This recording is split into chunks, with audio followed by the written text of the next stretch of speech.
That evening, everything at Paul's house felt normal. Homework was finished, his mom was in the kitchen cooking dinner, and the world seemed steady again. Paul sat in his room, flipping through a comic book. For just a moment, the storm from school felt a million miles away. He could smell dinner cooking, hear the gentle clatter of pots and pans. It was quiet, peaceful.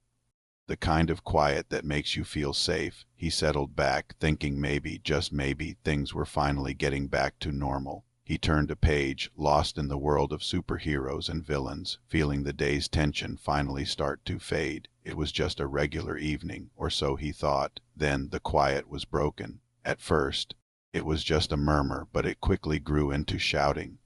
The sound carried across the street, seeping through his closed window. Paul's heart sank. He knew that voice. It was coming from John's house. The storm hadn't disappeared. It had just moved. It had followed John home. He put down his comic book and walked over to the window, pulling back the curtain just enough to see. The lights were on at John's house, and shadows moved frantically behind the windows. The calm he felt just moments before was gone, replaced by a familiar knot of anxiety in his stomach. The shouting got louder, sharper. He could just make out John's father's voice, booming with anger, suspended.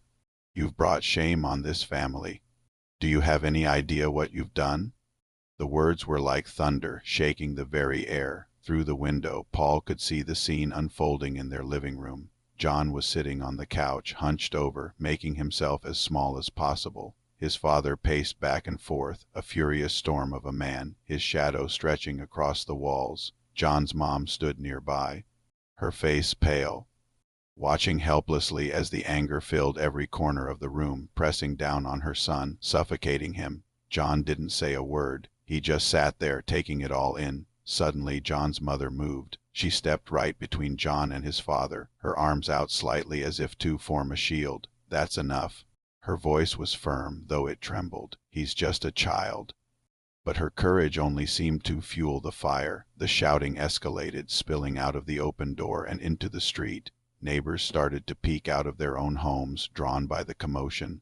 Lights flicked on in other houses. Paul watched from his window, his hand pressed against the cold glass, feeling completely powerless. The whole street was now a stage for this family's pain, and everyone was watching. Then a new sound cut through the night, the wail of sirens. Red and blue lights flashed across the houses, painting the street in urgent colors. A police car pulled up in front of John's house, then another. Two officers got out and walked calmly, but purposefully toward the front door. They went inside, and for a moment everything went quiet. A few minutes later, the officers came back out, gently guiding John's father with them. His anger seemed to have vanished, replaced by a stunned silence. They put him in the back of the car, and just like that, the storm was carried away into the night. The police cars drove off, and the street slowly returned to its quiet, dark state.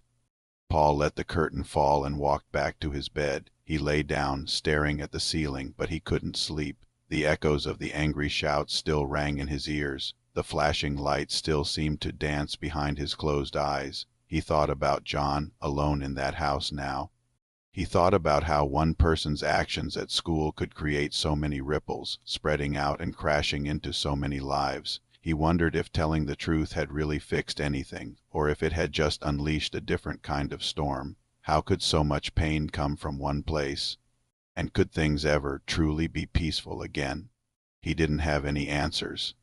He just lay there, listening to the silence, feeling the weight of it all. Thank you for watching. Don't forget to like, share, and follow for the next part of the story.